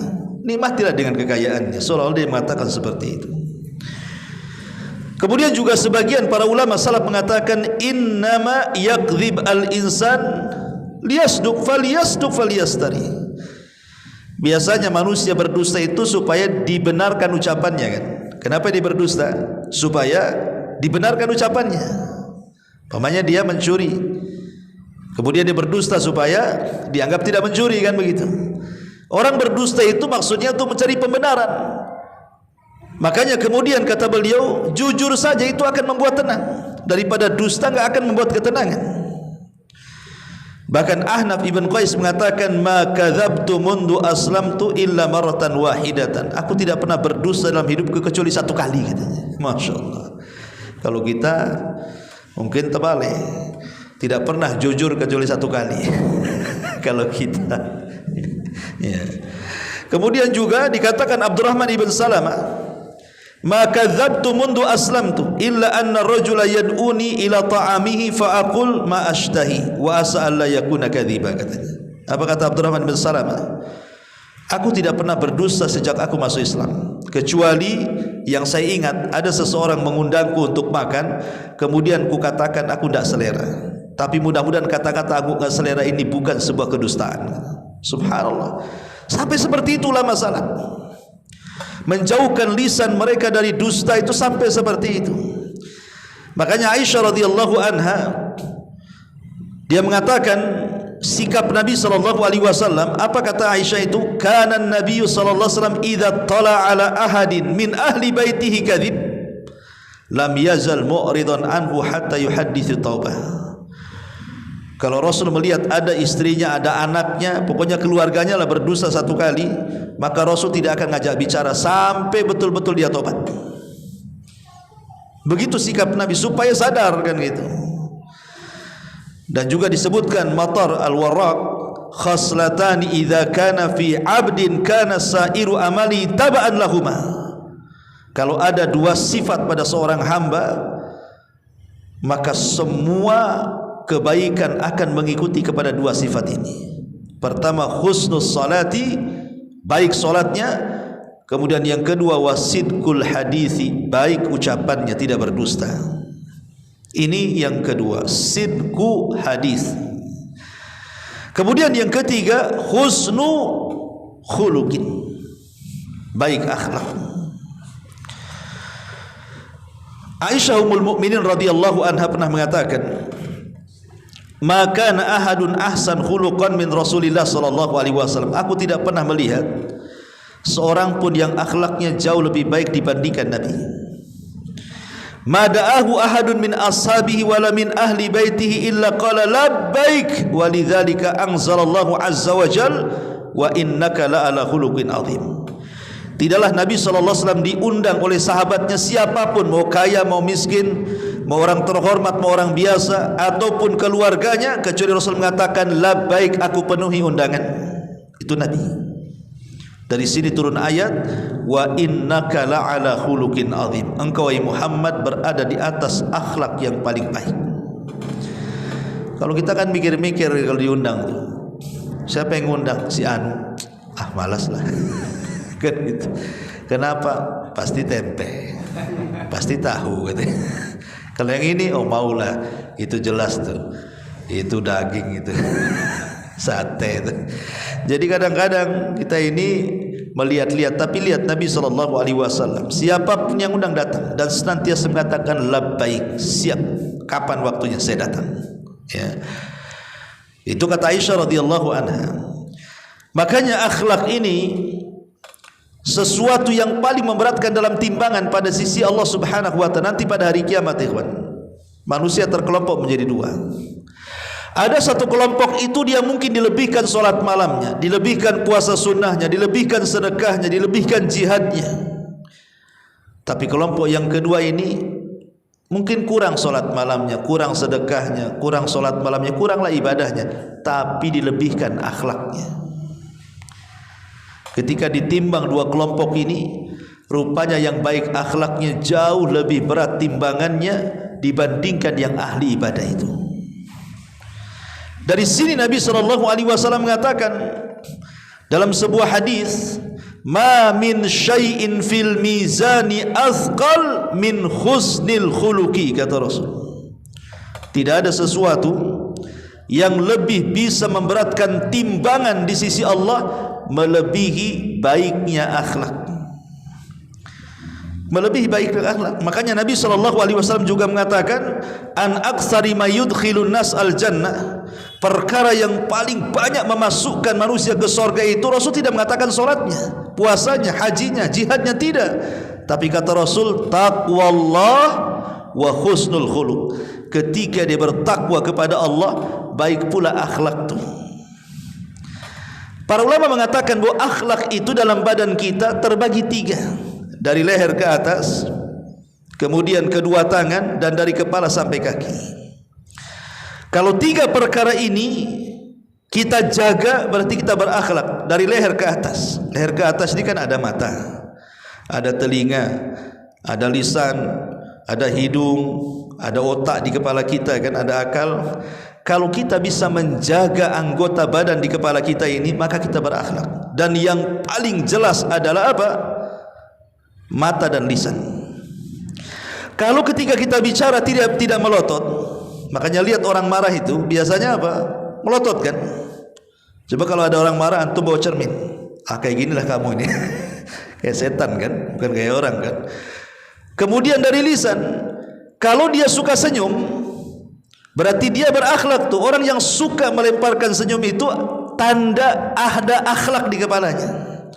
Makanya Rasul mengatakan apa? Tabassumuka li akhika shadaqah. Senyum kamu yang kau lemparkan kepada saudaramu itu bagian daripada sedekah. Lihat Nabi Sulaiman ketika membawa pasukan kan, bawa pasukan banyak sekali. Namanya bawa pasukan, jalan kaki kan tanah itu kan bergetar. Pasukan tentara itu kan. Lah sebelum sampai di hutan, di situ ada semut yang sedang melintasi jalan. Pimpinan semut mengatakan kepada anak buahnya, udkhulu masakinakum la yakhtimannakum Sulaiman wa junuduhu wa hum la yash'urun. Cepat masuk. Ini Sulaiman dan tentaranya mau jalan, nanti keinjak dia tak tahu katanya. Sulaiman ini paham ucapan semut. Karena di antara mukjizat Nabi Sulaiman itu paham bahasa binatang kan? Apa kata Al-Quran? Fatabassama dhahikam min qawliha. Sulaiman pun tersenyum dengan ucapan si tuan semut itu. Kata para ulama, lihat bagaimana senyuman Sulaiman kepada semut menunjukkan akhlak Nabi Sulaiman. Kalau sama semut saja senyum, apalagi sama orang. Tapi jangan pula antum senyum sama semut ya. Tengok semut di dinding senyum. Kenapa senyum? Kayak Sulaiman katanya. Sulaiman paham, antum tak paham pula kok. Saka gila pula nanti. Artinya bahwa di sini istimbatnya bahwa akhlak itu tercermin dari kepala hanya dengan lemparan senyum. Makanya sering saya istilahkan, orang kalau sering senyum maka senyumnya manis. Tapi kalau orang jarang senyum, sekali senyum pasti pahit. Dapat tak pernah senyum. Oh, pinjam uang ya katanya. Jadi intinya ikhwatu fiddin memuliakan Allah Azza wa Jal, ini kalau kepala nih bisa dijaga, senyum, kemudian ucapan juga santun, mata pula tidak melotot gitu ya, selalu tertunduk, berarti berakhlaklah kepala kita. Kemudian kedua tangan suka membantu.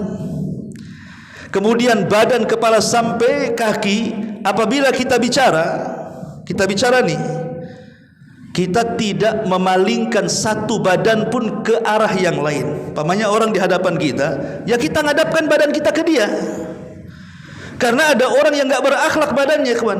Dia ngadap kita pula ngadap lain. Ya kan, ada orang seperti itu. Karena mungkin disangkanya orang yang bicara dengan kita itu ya mungkin orangnya biasa atau lebih rendah dari kita, dia nggak menghargai. Dan biasanya yang seperti ini adalah orang-orang yang punya kesombongan dalam hatinya. Mungkin para pejabat, orang-orang yang sok kaya gitu ya. Kalau ngomong itu suka-suka aja, badan kemana, tamu di mana. Tidak punya akhlak yang seperti ini. Islam tidak membeda-bedakan, mau anda kaya, mau anda miskin, mau pejabat, mau rakyat. Kalau tidak berakhlak buat apa? Ya, maka yang ketiga, husnul khuluqi. Ini yang ketiga.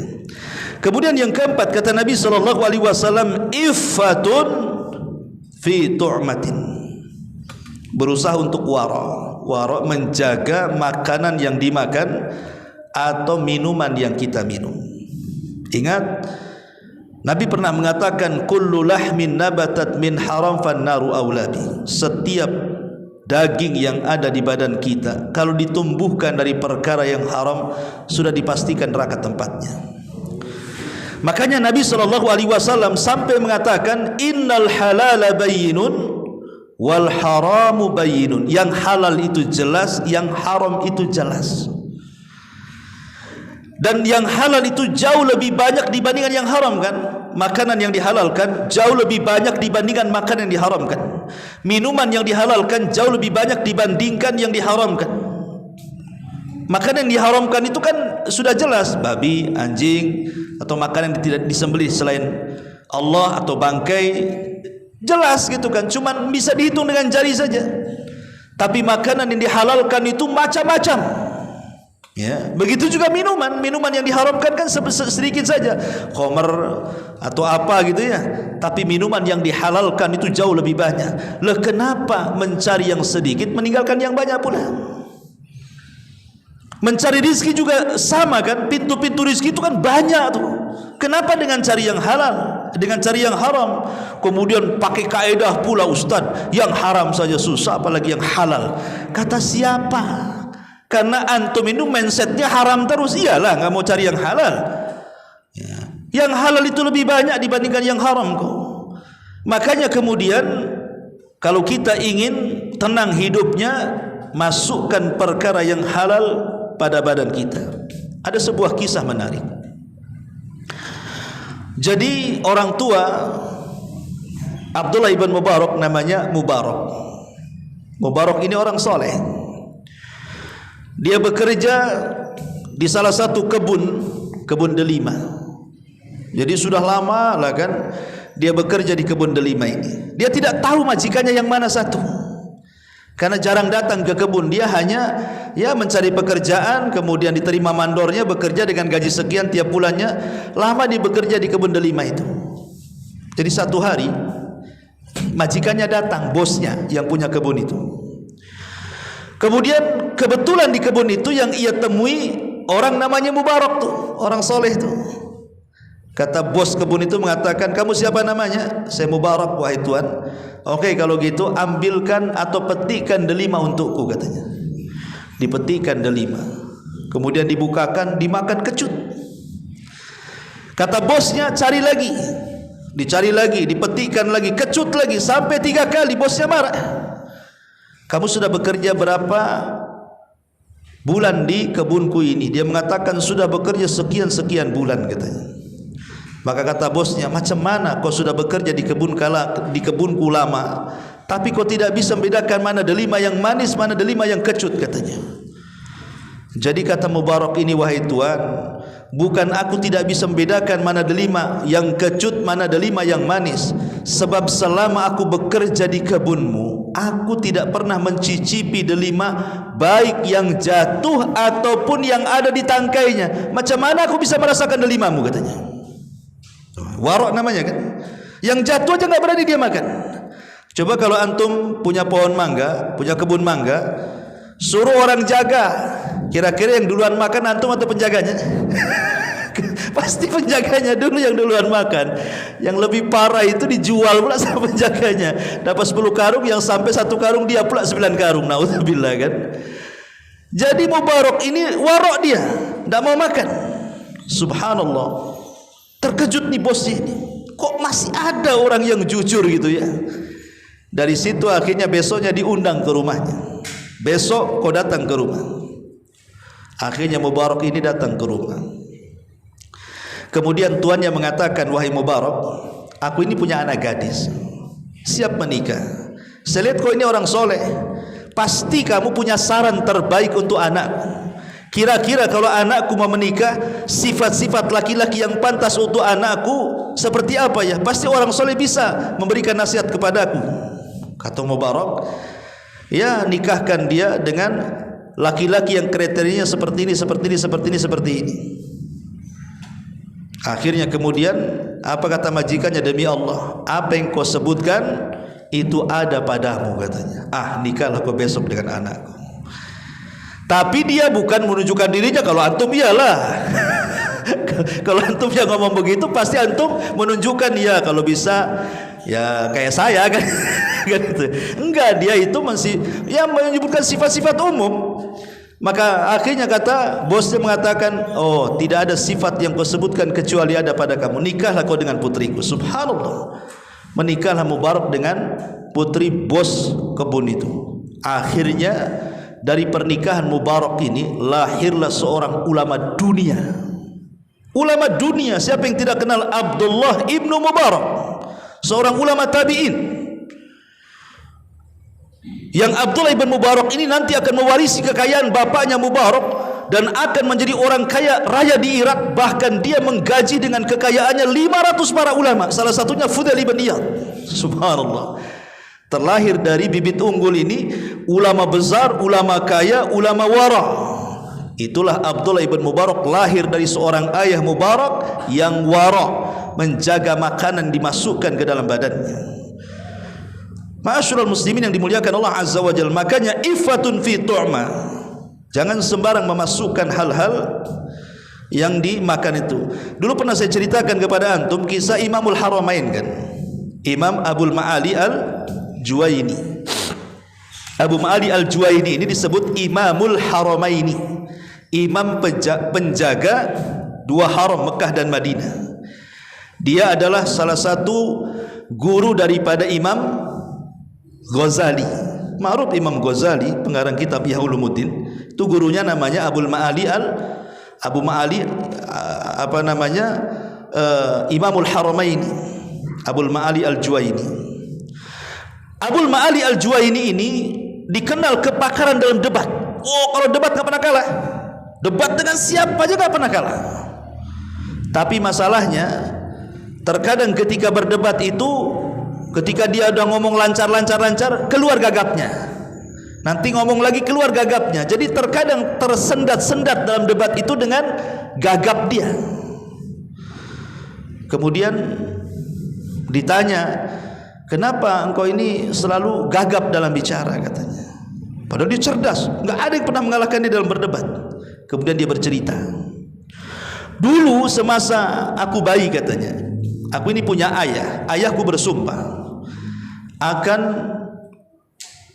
memiliki anak yang tidak ada campur baur harta syubhat dan harta haram di perut ibunya. Jadi sebelum dia punya anak saja, dia sudah bercita-cita, aku ingin punya anak yang tidak makan haram apalagi syubhat. Jadi dijaga terus tuh, betul-betul dijaga istrinya itu. Kau jangan makan haram ya. Walaupun ada umpamanya barang dari luar gak boleh dimakan. Betul-betul dia makan dari hasil jerih payah bapaknya tuh. Akhirnya sampailah dia hamil. Ketika hamil sampai melahirkan, betul-betul dijaga istrinya. Tidak boleh makan dari makanan orang lain, harus dari dia saja. Lahirlah Abu Ma'ali Al-Juwaini ini yang masih bayi. Satu hari Abu Ma'ali Al-Juwaini nangis. Mungkin ibunya keluar, dia nangis ya. Rupanya di situ itu ada seorang budak perempuan yang sedang menyusui anaknya. Kasihan lihat bayi nangis, jangan-jangan dia haus. Diletakkanlah bayinya, kemudian diambil bayinya yang Abu Ma'ali Al-Juwaini masih bayi ini, disusukan sama dia. Ibunya datang, marah ibunya, diambil bayinya karena disusui orang. Takutnya ini budak wanita ini memakan yang haram, itu masalahnya. Langsung diambil. Ketika diambil, datanglah bapaknya, diceritakan, langsung itu jari dimasukkan, dikorekkan ke mulut bayi itu supaya dimuntahkan kembali. Tapi susunya sudah kadung masuk. Dari situlah kata Abu Ma'ali Al-Juwaini, boleh jadi gagapku saat debat ini, mungkin ketika itu aku sudah meminum setetes dua tetes dari air susunya sang jariyah tadi. Boleh jadi sang jariyah tadi memakan yang diharamkan. Pengaruhnya loh, bukan pengaruhnya waktu bayi, nanti sudah tua itu pengaruhnya tuh. Begitu para ulama ya. Bagaimana di sini Nabi SAW sampai mengatakan yang keempat, iffatun fit tu'mah, maka jaga jangan sampai masukkan yang haram atau syubhat ke mulut-mulut kita dari makanan dan minuman. Kalau kita punya 4 perkara kata Rasul. Pertama, hifdzul amanah, jaga amanah. Yang kedua, sidku hadithin, jaga ucapan, jujur. Yang ketiga, husnu khuluqin, baik akhlaknya. Dan yang keempat, wara, jangan memasukkan yang diharamkan. Kata Rasul, jika ada 4 hal pada diri kita, maka tidak membahayakan bagi kita walaupun dunia luput bagi kita. Walaupun dunia luput bagi kita. Hadis ini cocoknya ini biasanya untuk para pengusaha. Kalau hadis ini diterapkan bagi Anda seorang peniaga, seorang pembisnis, pengusaha, orang-orang yang punya syarikat, ini cocok hadis ini. Karena biasanya penyimpangan dalam usaha itu satu dari 4 perkara ini kan. Pokoknya seorang pedagang nih, seorang pedagang. Terkadang seorang pedagang peniaga ini ditawarkan keuntungan yang besar, tetapi terkadang harus berdusta. Harus berdusta kan. Contoh mamanya, saya pernah ketemu salah seorang catering. Ya, catering itu ya kadang masuk-masukan ke perusahaan, kadang ke instansi pemerintahan. Tapi kadang-kadang Ustadz saya disodori apa? Kwitansi katanya. Harganya umpamanya 200 juta. Saya disuruh nulis 150 juta. Jadi saya tanya yang 50-nya kemana tuh? Di palunya ditilep lah sama orang tuh. Kan gitu kan. Ya. Kan ada orang-orang yang punya proyek kan, terpaksa harus berdusta kan, nanda tangan, cek kosong. Kadang-kadang harganya dibedakan dengan harga yang sesungguhnya. Kalau antum yakin dengan hadis ini, nggak apa-apa. Hilang 200 juta nggak ada masalah. Yang penting apa? Yang penting amanah. Nggak akan membahayakan kita kok. Oh, rezeki itu sudah dicatat. Tidak dapat dari 200 juta dari ini, dapat dari 200 juta di tempat lain. Ingat, man taraka syai'an lillahi awwadallahu khairum min. Ini kaidah. Siapa yang meninggalkan sesuatu karena Allah, Allah akan ganti sesuatu itu dengan yang jauh lebih baik lagi. Amanah. Ya. Atau dalam dunia usaha ini kadang-kadang ya tadi mencari keuntungan dengan dusta kan. Bersumpah untuk melariskan dagangan, kadang-kadang ngelabui barang, kadang-kadang mobil second akhirnya dicet-cet jadi bagus, nggak dijelaskan ini second, ini mesinnya masalah, nggak. Yang penting nampak bodinya bagus, mobilnya bagus katanya. Sekali dibeli 1 bulan, mogoknya setahun. Dusta dia. Ala kadarnya saja. Ustaz kalau ada kadarnya, ya paling untungnya sedikit, nggak masalah untungnya sedikit. Tidak akan memadaratkan untung sedikit. Yang penting jujur. Nanti Allah akan ganti. Nanti Allah akan ganti. Karena kejujuran itu yang menjadikan harta berkah. Ada istilah orang awam itu, tidak apa-apa sedikit, yang penting berkah dibandingkan banyak tak berkah. Kan ada istilah seperti itu. Benar ucapan itu, nggak salah. Situ ada juga kawan-kawan yang Masya Allah usahanya biasa-biasa saja, serabutan bahasa saya itu. Kadang ojek, kadang jual es, kadang macam-macam ya. Tapi subhanallah, anaknya kuliah di mana-mana. Anaknya nurut-nurut, anaknya soleh, ndak ada yang bangkang sama orang tuanya. Pokoknya luar biasa. Sampai saya geleng-geleng, kok bisa penghasilan beberapa sehari sekian, kok bisa anakmu bisa kuliah? Nah, itulah harta berkah. Tapi ada orang yang kaya, jangan lagi anaknya kuliah, yang ada kena narkoba masuk penjara, stres kan gitu. Nah, ini kan karena tidak berkah tadi. Kemudian terkadang pedagang ini perangainya nggak bagus. Contoh nih pedagang kecil lah, jangan pedagang besar lah. Nawar tak jadi, marah dia. Gara-gara tak jadi bisa ngumpat dia kan gitu. Ya nama terserah dia lah mau beli mau enggak. Kenapa mesti ngumpat-ngumpat? Makanya pedagang itu kalau ingin laris, hiasi dengan husnul khuluq. Kadang-kadang pembeli ini kalau orangnya baik sebagai pedagang ini, kadang-kadang mahal sedikit dia suka tuh. Nggak apa-apa lah orangnya baik, kan gitu ya. Nah, tapi murah, ngapain saya beli di situ? Kena omel saya di situ. Kadang-kadang gara-gara akhlak buruk saja orang lari kan itu. Termasuk juga ya iffatun minat ta'am tadi, harus suara. Betul-betul kalau nimbang ya jelas. Ini enggak, orang itu beli sekilo dikurangi pula 1 on sama, enggak waro dia.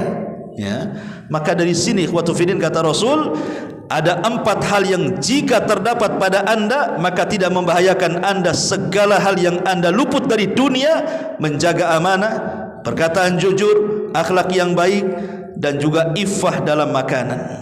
Inilah 4 perkara sebagai bekal dalam hidup kita. Wallahu alam. Mudah-mudahan ada manfaatnya. Subhanakallah bihamdika, asyhadu an la ilaha illa anta astaghfiruka wa atubu ilaik. Allahu ta'ala alam. Assalamualaikum.